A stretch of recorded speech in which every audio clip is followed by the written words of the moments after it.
dan seketika dan serta-merta terbit SP3 15 Januari 2020. Tapi Sakti sekali di Solo. Tapi apakah, coba kalau orang lain atau yang lain berarti Kozinudin ini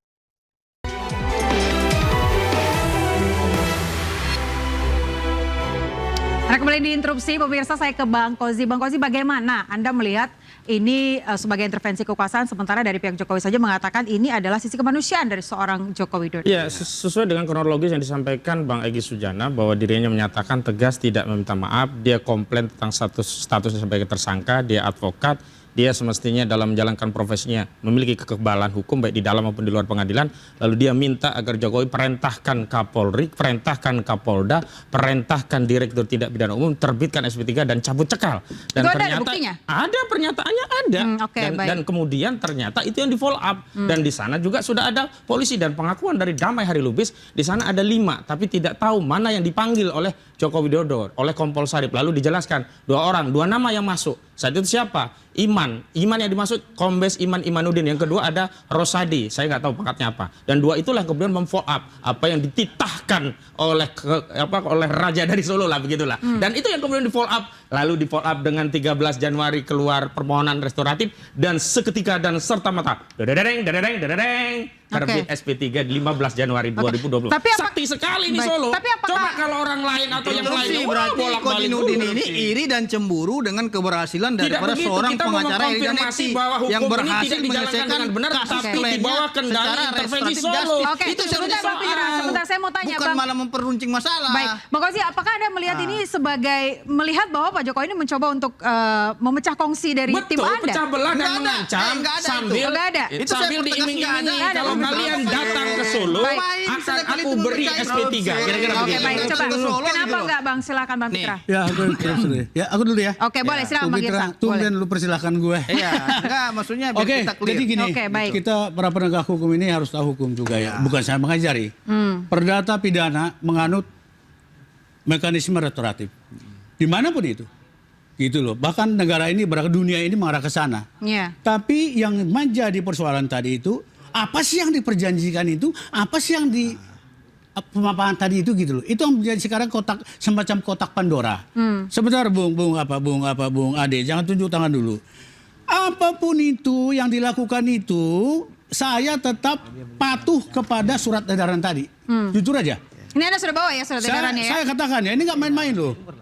Ini ditujukan kepada Ketua Pengadilan Tinggi seluruh Indonesia, Ketua Mahkamah Agung Syariah Aceh, Kepala Pengadilan Militer Utama, Kepala Pengadilan Militer Tinggi seluruh Indonesia, dan Ketua Pengadilan Negeri seluruh Indonesia. Oke, poinnya apa Bang?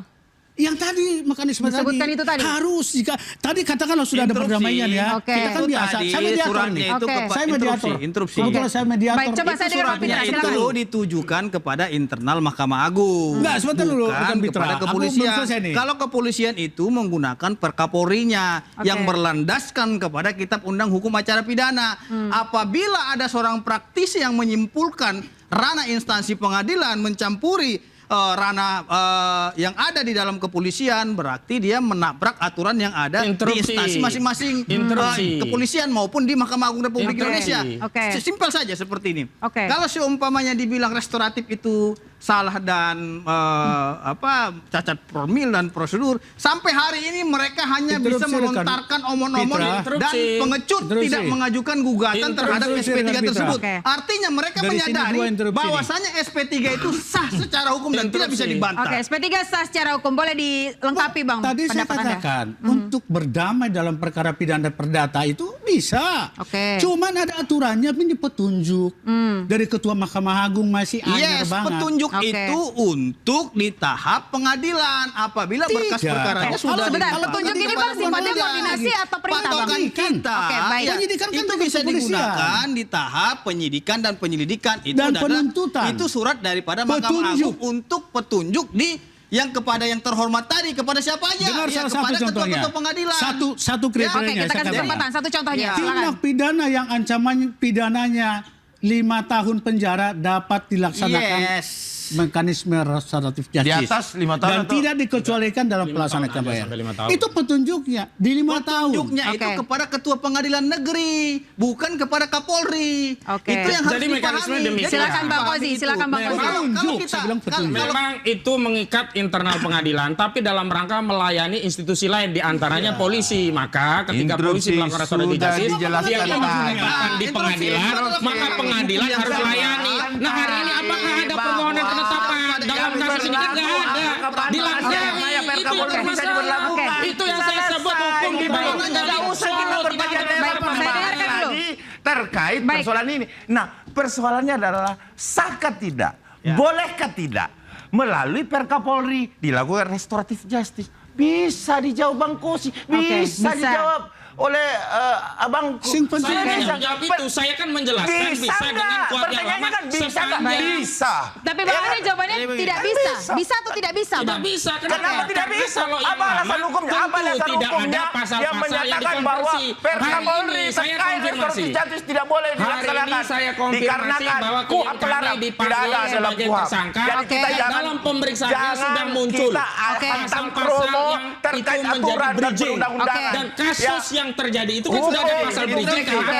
Itulah. Tidak ada aturan yang Oke, masih baik. berlaku dalam Yang hukum sebentar, yang dicabut. sebentar. Maka bisa diberlakukan. Yang Oke. disampaikan Koji Intinya itu jadi intinya apa sebenarnya Bang Pitra? Yang Silakan. disampaikan Aku pengen- Koji maupun yang disampaikan Girsang itu tidak memiliki value, ya, boleh Oke. nilai. Karena apa? Maupun bilang mereka tidak sah, udah keluar tuh SP3. Iya. Ini bukan Ya, soal mau keluar bilang atau dia apa tidaknya. segala macam, udah keluar. Justru karena Nah, justru kesewenang-wenangan karena itulah keluar dilakukan. SP3. Sebentar, Awal Bang. aja itu Kita mempersoalkan ke keluarga pengadilan. kok begitu. Karena Oke. Kalau basisnya Tapi otoritas Anda memang tidak mempersoalkan ada 3 itu, hal yang tapi kita harus cek. mitigasi yang Pertama, benar. aspek kewenangan. Kita akui Anda polisi punya berbicara kewenangan. aspek Aspek kewenangan prosedur itu ini yang adalah bermasalah. kewenangan daripada Oke. Aspek kepolisian. substansi juga ini Lain diperdebatkan. halnya Oke, Karena baik. itu perkara kita di tersebut sini sudah tidak dilimpahkan memperdebatkan ke apakah kejaksaan, itu polisi punya kewenangan wewenang atau kejaksaan. tidak. Oke, baik. Punya wewenang. Baik, Tetapi saya tanya Bang Pitra. prosedurnya Baik, Bang. benar. Terkait Begitu. ini yang belum ada ujungnya. Kalau menurut Anda siapa yang harus dipercaya nanti kita lihat Oke, di uji yang akhir? percaya adalah pihak kepolisian Pihak Republik kepolisian. Indonesia. Kalau dari Anda, dan penyidikan Bang Girsang, produknya. Oke gini, aku mediator ya bukan sombong ya, Oke. tapi bersertifikat. Oke. Aku praktek ini di luar pengadilan dan di dalam pengadilan. Oke. Ya. Semua pengadilan pakai saya sebagai mediator. Jadi benar-benar on track. Aku tanya dulu, Bang, jangan juga semuanya, Bang. Rekan Bang, Ade. enggak semuanya juga, Bang. Masa di Iya, Kalimantan iya, apa iya, dipakai iya. juga? Aku Ntar, tanya. gini loh, Bang. Jangan dulu. Aku bilang ngomong nih. Oke. Rekan Ade, Iya. baru-baru gimana? ini sebelum ada KUHP baru, pernah nggak praktekkan RJ di kepolisian? Sering. Sering. Oke. Maaf, Sering. aku bertanya. 378 sering. Aku baru saja 3 bulan lalu di Polda. Sering dan banyak lagi. Siap. Kalau mau bertanya sama saya, Nah, jika karena saya demikian- memimpin satu organisasi. Jika demikian- semua nanya semua itu. Bung Ade. Jadi Jika ya, demikian kita cocokkan tidak perlu pengalaman kita. mengakuisisi Katakan diri kita hari di ini sini. tidak ada. Di sini Rekan kita Pitra. berdialog. Boleh, boleh. Coba kita Ilmu. mau dengar cocokan kasus Katakan dari Bang yang tidak Girsang. ada, oke? Oke. KUHP baru belum berada. Bagaimana cara melaksanakan restoratif di tingkat penyidikan? Silakan Bang Ade. Dibuat, nggak, aku yang jawab. Mau jelaskan? Oke, baik. Dibuat perjanjian antara pihak, bahkan saya di Polda Makassar secara notaril. Oke. Kemudian diserahkan kepada pejabat penyidik itu. Oke, ditanyakan, dipanggillah para pihak. Ini prosedur yang benar. Dipanggil para pihak, oke setuju. Baru dibuat berita acara baru. Berita acara baru. Oke. Baru dikeluarkan SP3 itu. Itu memakan bisa 2 minggu. Oke, berarti poinnya dari penetapan SP3 ini masih rancu menurut Anda Iya ya Bang masih Girsang? rancu. Ya? Kembali Oke. ke sini atau Oke. Perkapolri Oke. Anda si Jadi Ade atau gini, siapa jadi gitu. gini. Oke, Interupsi silakan. ya, Baik, interupsi. silakan. Saya kasih Interupsi. kesempatan kepada. Gini. Jadi kalau restoratif itu dilakukan di Nah, kepolisian, beda pengalaman sudah ada formnya. Sudah ada formnya. Oke. Ada form yang diisi. Sisa itu- diisi nama. Itu di pengadilan Bukan, perdata itu, berarti. bukan di pengadilan perdata, ini di kepolisian. Kita bicara kepolisian. Ya, Oke. Formnya sudah ada, Oke. diisi. Ya, salah satunya poin nih, saya bocorkan nih, ya, yang sebenarnya ranah kita tidak di situ. Oke. Itu antar para pihak, bukan kita yang harus apa sih isinya, tidak bisa itu. Itu antar para pihak kok. Mereka antara pelapor dan terlapor kok. Ngapain kita kepo? Tetapi saya bocorkan satu yang pernah saya lakukan, bahwa di situ ada pointer yang melakukan perdamaian dengan ganti rugi nominal sekian. Ya, setuju. Mengembalikan Setuju. kerugian nominal sekian. Oke. Itu yang pertama. Oke. Yang kedua, mencabut laporan. Ini yang umum aja ya. Oke, Mencabut sebentar. laporan Oke. terkait terlapor. Ini kan pengalaman saya. Baik. Ya. Berarti Nah, kalau terkait pemaafan Bapak Insinyur Joko Widodo yang diberikan kepada Bapak Egy Sujana, itu memang tidak lama karena formnya sudah ada. 2 jam selesai, begitu selesai mereka juga Oke, berarti ketika pertemuan Egy dan juga Jokowi ada take and give, Bang? Ya, tidak ada kejanggalan di situ. Tidak ada kejanggalan. Intinya itu. Oke. Itu biasa. Baik, silakan Bang Kozi. Ya. Justru pengalaman Bang Edi itu menjadi petunjuk baru bahwa memang restoratif justice ala Sulu Jokowi ini melanggar. Kenapa? Harusnya mekanismenya memang setelah damai direstorasi, kemudian cabut perkara, maka dipulihkan, peristiwanya dianggap tidak ada. Ini kan cuma 2. Ini kan persoalan cabut perkara tidak, peristiwa masih ada. Interupsi. Lalu yang dipulihkan apa? Yang dipulihkan apa? Kita akan jawab saja, Bang. Tetaplah di interupsi.